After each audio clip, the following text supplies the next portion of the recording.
ఈ రోజు దేవుని వాగ్దానం, యెహోవా నిన్ను తలగా నియమించును గాని తోకగా నియమించడు. ద్వితీయోపదేశకాండం 28వ అధ్యాయము 14వ వచనం.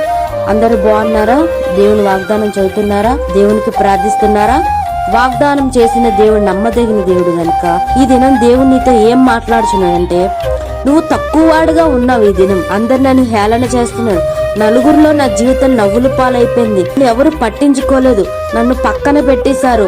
నువ్వెందుకు పనికిరావని నిన్నందరూ పక్కకు తోస్తారు. కానీ దేవుడికి అవసరమైంది ఏమిటంటే, పనికిరాని పాత్రని ఆయన పనికొచ్చే పాత్రగా తయారు చేసుకుంటాడు. అలాగే యోసేపును కూడా అన్నదమ్ములందరూ వెలివేసిన, కానీ దేవుడు మాత్రం యోసేపును ఒక ఉన్నత స్థానానికి ఎక్కించి, ఎవరైతే అతన్ని చేదరించుకున్నారో వారే అతని కాళ్ళ దగ్గరికి వచ్చి పడేటట్లుగా చేశారు. ఈ దినం నువ్వు కూడా అలాగే, నేను ఎవరితో చెప్పుకోవాలి నా బాధ, నాకు ఎవరు సహాయం చేస్తారు, నీ రహస్యమందు చూచిన నీ తండ్రి నీకు ప్రతిఫలం ఇస్తాడు.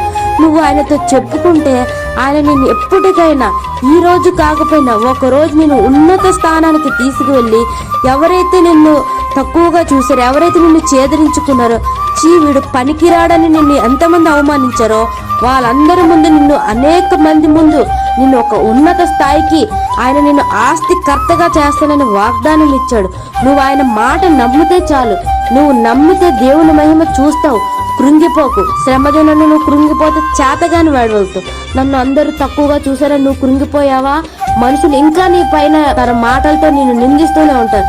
నువ్వు ఈ శ్రమను తట్టుకొని, నాకు దేవుడు ఉన్నాడని ఎప్పుడైతే నువ్వు సంతోషంగా ధైర్యంగా ఈ సమాజంలో నడవగలవో, అప్పుడు ఆయన నిన్ను తలగా నియమిస్తాడు గాని ఎప్పుడు నిన్ను తోకగా నియమించాడు. ఎప్పుడైతే ఆయన ఆజ్ఞలు గైకని ఆయన మాటలు విని ఎల్లా ఆయన నిన్ను గొప్ప స్థాయిలోకి తీసుకెళ్తారు.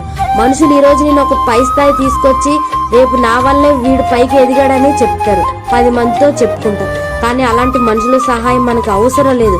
కానీ దేవుడు సహాయం చేస్తే అది జీవితాంతము, నువ్వు బ్రతికున్నంత కాలం నిన్ను ఆశీర్వాదం వెంటాడుతూనే ఉంటుంది. ఈ రోజు నువ్వు ఏ విషయంలో కృంగిపోతాను? ఉద్యోగంలో నాకు ఉన్నత స్థానం లేదు, నేను చిన్న ఉద్యోగం చేస్తున్నాను, ఇంత కష్టపడుతున్నాను కానీ నాకు విలువ లేదు అని చాలాసార్లు నువ్వు కృంగిపోతున్నావు, వేదన పడుతున్నావు. కానీ ఈ దినం దేవుడు నీతో మాట్లాడుతున్నాడమ్మా, నువ్వే విషయంలో కృంగిపోపు. మనుషులు నిన్ను చూస్తున్నారు పై రూపాన్ని, కానీ దేవుడు నీ హృదయాన్ని చూస్తున్నాడు. ఈ రోజు దేవుడు నిన్ను తలగా నియమిస్తాడు గాని నిన్ను తోకగా నియమించడు. ఈ కొద్దిపాటి వాక్యం దేవుడు దీవించునుగాక. ఆమేన్.